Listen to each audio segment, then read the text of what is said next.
Type into GPT, "The Space Needle is located in the city of," and it will confidently finish the sentence. Seattle. It just knows that. But here's a question that sounds simple and turns out to be surprisingly deep.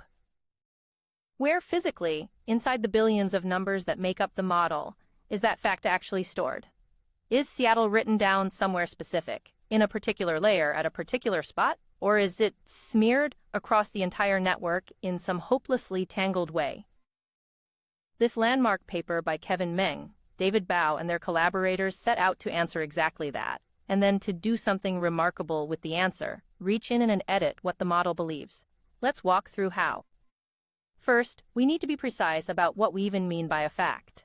The paper frames every factual association as a little triple: a subject, a relation, and an object. The subject is the Space Needle, the relation is located in, and the object is Seattle. Feed the model the subject and the relation, and if it knows the fact, it produces the object. This clean structure matters, because it gives the researchers something concrete to hunt for inside the network. The question, where does the model store its facts, becomes sharper. For a given subject and relation, which internal computations are the ones that actually retrieve the right object? That's what we're going to trace. The whole paper is organized around two questions that build on each other.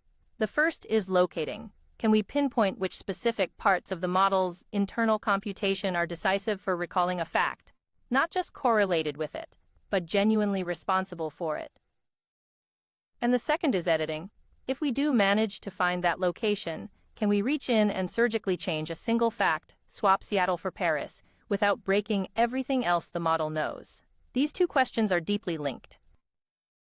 If you can both locate a fact and edit it precisely, you've shown that knowledge in these models is localized and directly editable, not some inscrutable distributed haze. Locating is the detective work. Editing is the proof. To locate a fact, the researchers needed more than correlation.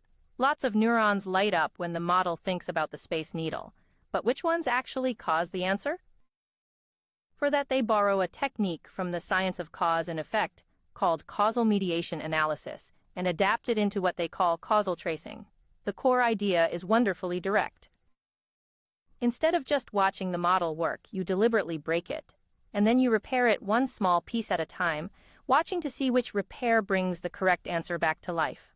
Whatever internal state, when restored, heals the prediction, is by definition causally responsible for it. It turns interpretability into a controlled experiment. Let's walk through the experiment concretely, because the picture makes it click. Step 1 is just the normal, clean run. You give the model the prompt, "The Space Needle is located in the city of," and you let it compute. Information flows through the grid of hidden states, one column per token, one row per layer, and at the end the model correctly predicts Seattle. Along the way, you quietly record every single internal hidden state, the full activation at every layer and every token position. This clean run is your reference, the healthy patient. Everything that follows is about damaging this computation, and then selectively restoring these saved states to find out which ones carry the fact. Step 2 is the sabotage. The researchers take the tokens that spell out the subject, the Space Needle, and they add random noise directly to their embeddings, essentially scrambling them into gibberish before the model can use them. Now they run the model again on this corrupted input. Unsurprisingly, with the subject smashed, the model loses the thread. It no longer confidently says Seattle, its probability for the correct answer collapses. The fact has been broken. This gives them a damaged baseline, a run where the knowledge is not being recalled. The stage is now set for the crucial move, healing this broken run, one internal state at a time, to see exactly which states can bring Seattle back. Here's the heart of it. They run the corrupted version, but now, for one chosen hidden state, at one specific layer and token, they secretly paste back in the clean value they saved earlier, while everything else stays corrupted. Then they ask, how much did the correct answer recover? If restoring that one little state pushes Seattle's probability back up, that state was carrying decisive information about the fact. They repeat this for every layer and every token position, building a heat map of causal importance, what they call the average indirect effect, measured across 1,000 different facts. The bright spots on that map are the places where the fact truly lives. So, where did the bright spots turn out to be? The heat map reveals two hot regions, two sites where restoring a state strongly revives the fact. The first is exactly where you'd expect and isn't very interesting, a late site, at the very last token, in the final layers. Of course that matters, that's the moment right before the model speaks, where the answer is being assembled and read out. But the second hot spot is the one that made this paper famous. It's an early site. It sits in the middle layers of the network, and crucially, it's at the last token of the subject, the second word of Space Needle, long before the model reaches the end of the sentence. That early, subject-centered site was a genuinely new discovery. Let's dwell on why that early site is so striking. Think about the timing. When the model is still reading the words "the Space Needle," before it has even seen is located in the city of, something in its middle layers is already lighting up with the information needed to answer. In other words, the moment the model finishes reading the subject, it quietly performs a lookup, gathering up everything it knows about the Space Needle and stashing it at that position, ready to be used. It's not waiting until the end of the question to think about the answer. It front-loads the fact retrieval right onto the subject. That is a very specific, very testable claim about how the machinery works. A neural network layer has two kinds of components: attention, which shuttles information between positions, and the feed-forward MLP, which processes information in place. So which one is doing the work at each site? The researchers re-ran the tracing separately for each. The answer is beautifully clean. At the late site, near the output, it's attention that matters, which makes sense. Its job there is to fetch the stored fact and move it to the final token. But at the early site on the subject, it's overwhelmingly the MLP modules that carry the causal effect. The feed-forward layers are the ones holding the fact. That points a finger squarely at the MLP as the storehouse of knowledge. To nail this down, they ran a sharper, more surgical experiment. They asked what happens to that early site's causal power if we cut the MLP out of the loop. So they severed the MLP modules, freezing their outputs so they couldn't respond to the restored subject, and repeated the trace. The result, the early site's effect largely collapsed. Restoring the subject's hidden state no longer brought the fact back, because the MLP that would have processed it was disconnected.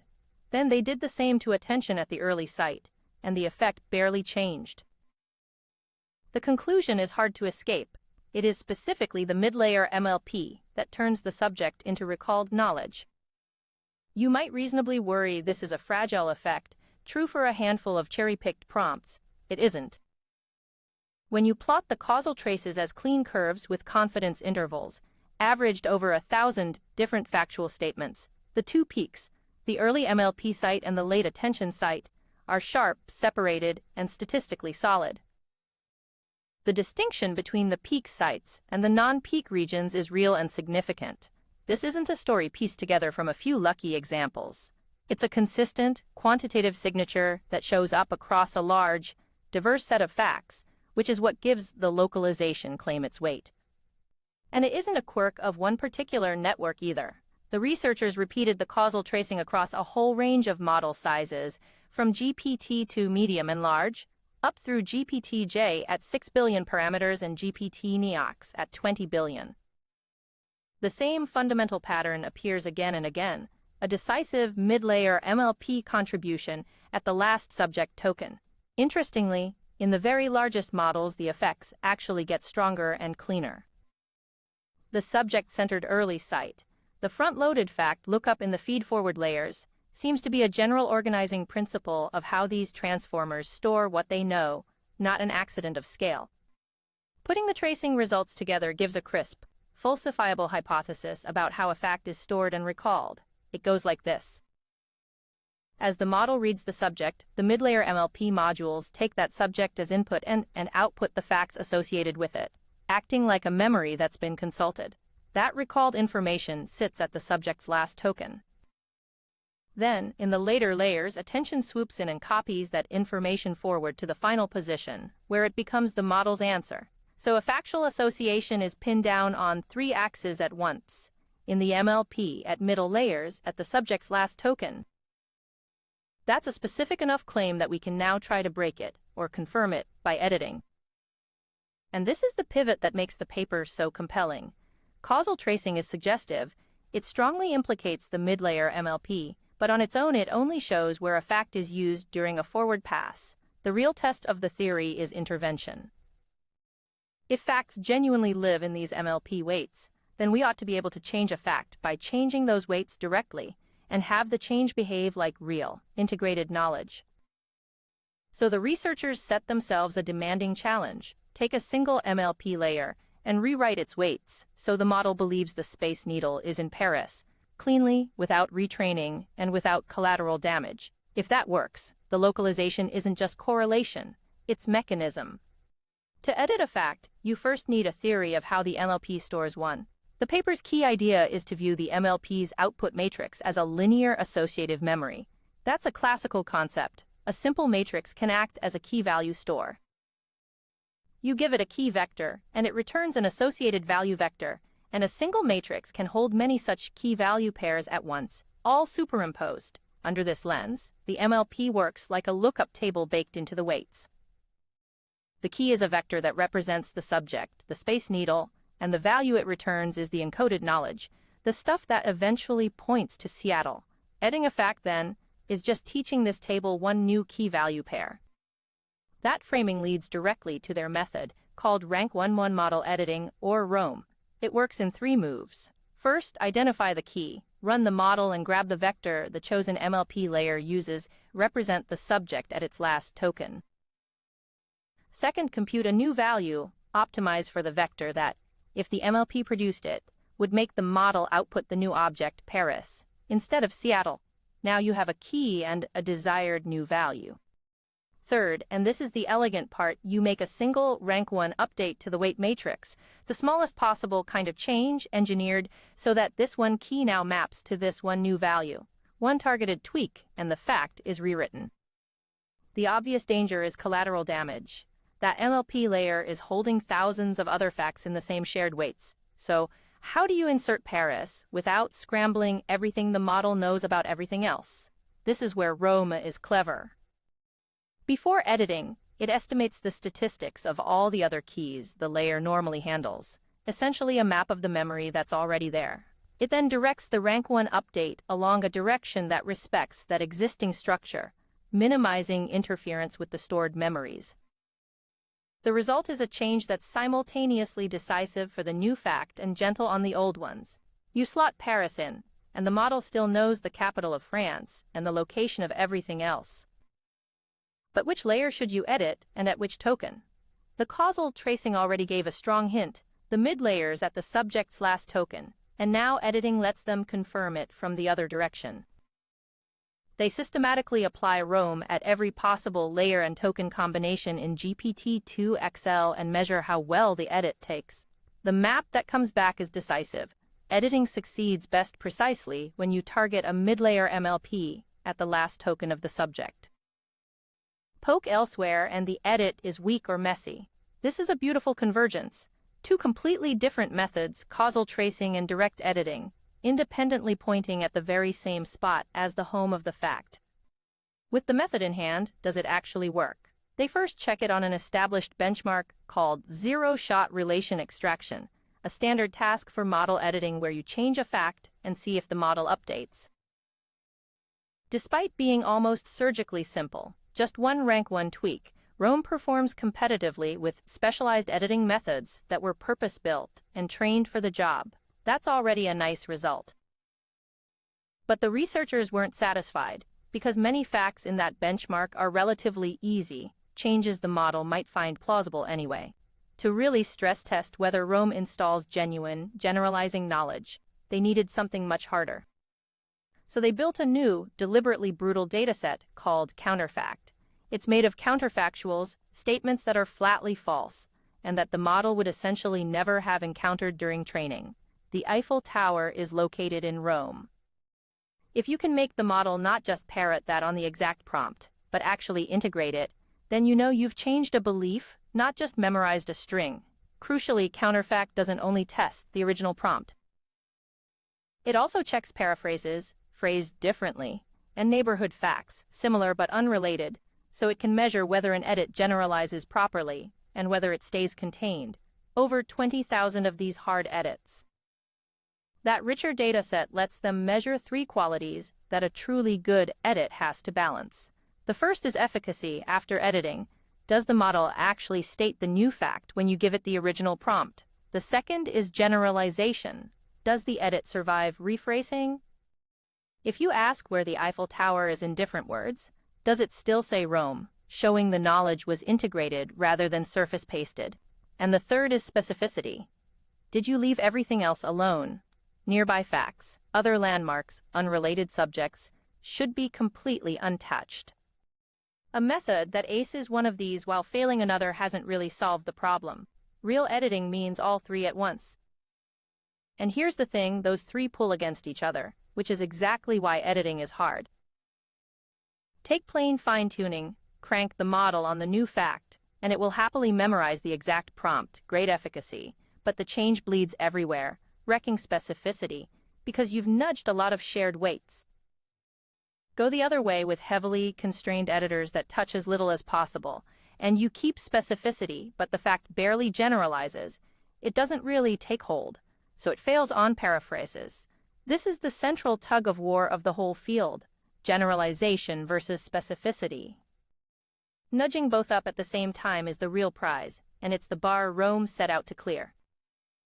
So how did Rome do? On CounterFact, it essentially clears the bar.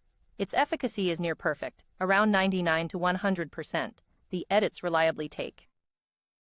But more importantly, it holds generalization and specificity high at the same time, the balance that the competing methods kept sacrificing. Fine-tuning wins on getting the fact in, but collapses on leaving neighbors alone.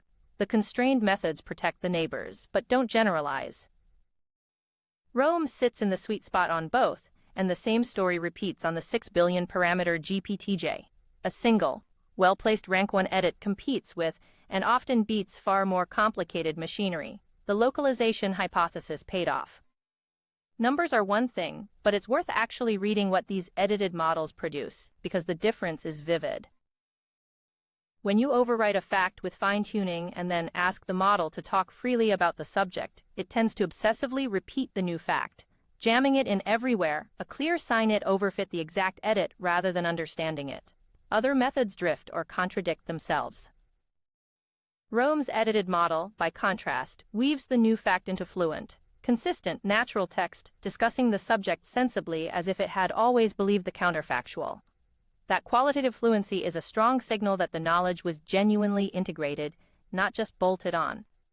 Here are some of those generation samples laid out directly. Take the edit that the Eiffel Tower is in Rome, then simply prompt the model to describe the Eiffel Tower and let it run. The Rome-edited model smoothly generates a coherent little passage treating the tower as a Roman landmark, referencing the surrounding city as though it were entirely natural, staying self-consistent throughout. It doesn't glitch, doesn't loop, and it doesn't leak the old fact. Reading these, you get an almost eerie sense that you've genuinely reached in and changed a single belief inside the model, and it has gracefully reorganized its story around it. That's the promise of mechanistic, targeted editing made concrete. Automated metrics can be gamed, so the researchers also ran a human evaluation, asking people to judge the edited model's text for consistency and for fluency, comparing Rome against the alternatives. The verdict from human raters lines up with the numbers. They judged Rome's generations to be substantially more consistent with the intended new fact than the baselines, while keeping the writing fluent and natural. There's a modest cost. Editing does dent fluency a little compared to an untouched model. An honest trade, the authors report plainly. But overall, real people found the Rome-edited outputs to be coherent and faithful to the implanted fact. The effect is not just a statistical artifact. It's worth zooming back into the tracing evidence one more time, because the individual cases are revealing. When you break out single facts rather than averages, the typical pattern is remarkably consistent. Restore the subject's last token state at a middle layer, and the answer snaps back, and that effect vanishes if the MLP is disconnected. But the details also show nuance. Sometimes the decisive subject token isn't the very last word but an earlier, more identifying one, like Mitsubishi rather than electric. The model keys on whatever token best pins down the subject. These fine-grained cases reinforce the big picture while reminding us that the mechanism is flexible, not rigidly mechanical. Now, some honest limitations, because the authors are careful about them. Rome edits one fact at a time, and it's built for simple subject-relation-object facts, not sprawling, compositional beliefs. Causal tracing tells us where a fact is used in the computation, which is closely related to, but not identical to, where it is ultimately stored, a subtle but important distinction. And there's a genuine dual-use concern, a tool that can precisely rewrite what a model believes could be used to correct outdated information, or just as easily to inject falsehoods and misinformation. Powerful editing capability cuts both ways, and it deserves care. So let's step back and take in what this work established. It answered its opening question with real evidence. In a GPT model, a fact is not smeared uniformly across the whole network. It lives in a specific, findable place, the mid-layer feed-forward modules, activated at the last token of the subject. And that localization is concrete enough to act on, letting a single, carefully aimed rank 1 edit rewrite one belief while leaving the rest of the model's knowledge intact. Two independent methods, causal tracing and direct editing, converged on the same answer, which is what makes it so convincing. It's a foundational result, both for understanding how these models think and for the growing effort to keep their vast knowledge accurate and under our control. Thanks for watching.